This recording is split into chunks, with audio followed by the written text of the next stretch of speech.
যে আমাদের দেশে আমরা আশা করি, আমি যদিও ব্রাজিলের সাপোর্টার, বাট আমি আশা করি যে ব্রাজিল এবং আর্জেন্টিনা যাতে ফাইনাল ম্যাচটি হয়।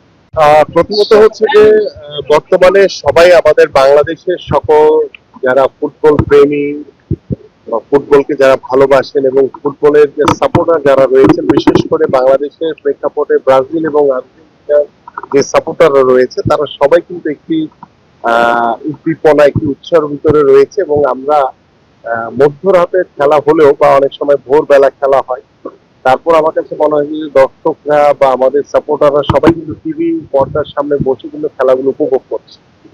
তা আমি আশা করি যে আমাদের বাংলাদেশের প্রেক্ষাপটে আমাদের যে সাপোর্টার বেস বা বিশ্বকাপ ফুটবলের যে উন্মাদনা, সেটাকে ধরে রাখার জন্য আমি সবসময় যেটি প্রথম দিন থেকে বলে এসেছি, যে আমাদের দেশে আমরা আশা করি, আমি যদিও ব্রাজিলের সাপোর্টার, বাট আমি আশা করি যে ব্রাজিল এবং আর্জেন্টিনা যাতে ফাইনাল ম্যাচটি হয়, যাতে শেষ পর্যন্ত বাংলাদেশের যে ফুটবলকে নিয়ে বিশ্বকাপকে কেন্দ্র করে যে টান টান উত্তেজনা, সেটা যাতে একদম শেষ শেষ দিন পর্যন্ত যাতে আমরা ধরে রাখতে পারি।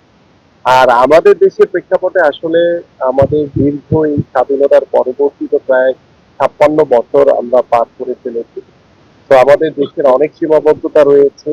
আমরা যে বিশ্বকাপ ফুটবল, সেটা ডেফিনেটলি আমি মনে করি একজন বাংলাদেশি একজন নাগরিক হিসেবে আমাদেরও লক্ষ্য বা স্বপ্ন রয়েছে যে আমার বাংলাদেশ একজন বিশ্বকাপ ফুটবল খেলবে।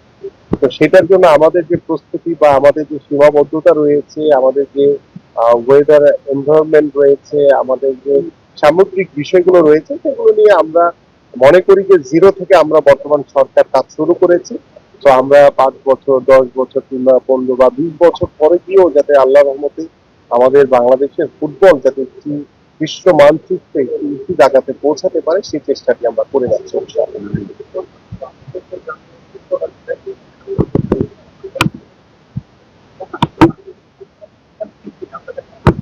আমাদের দেশে আমাদের দেশের প্রেক্ষাপটে আসলে আমরা বলবো না যে পিছিয়ে আছে। আমরা আমাদের যে সাবকন্টিনেন্ট বা আমাদের বর্তমানে যে হামজা চৌধুরী থেকে শুরু করে আমাদের জামাল ভুঁইয়া বা বর্তমান ন্যাশনাল টিম যারা পারফর্ম করছে, আমাদের দেশের প্রেক্ষাপটে আমি মনে করি যে না, তারা ভালোভাবে চেষ্টা করছে, ভালো পারফর্ম করছে।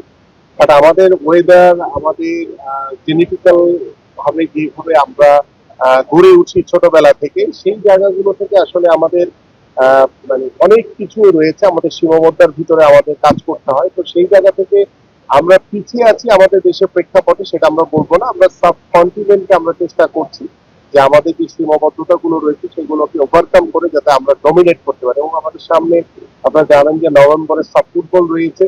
সেই 2003 সালে আমি তখন ছিলাম সেই টিমের সদস্য। আমরা 2003 সালে সাব ফুটবল চ্যাম্পিয়ন হয়েছিলাম।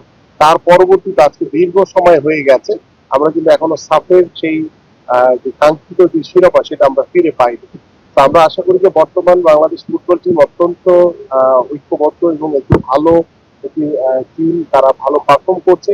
তো আমরা আশাবাদী যে এবারে আমাদের আগামী যে সাব ফুটবল, সেই সাব ফুটবলে যাতে বাংলাদেশ আবার আমাদের যে শিরোপা, সেটা যাতে আমরা প্রদান করি। একটা ছোট কিছু বিষয় কি, আপনি তো তাদের সমস্যা আর্জেন্টিনা অনেকে বলে যে বিশ্বকাপে বেশি সুবিধা পাচ্ছে না। এগুলো আসলে সঠিক না। এগুলি আসলে সাপোর্টারদের বিভিন্ন ধরনের বিভিন্ন কথা রাখতে পারে।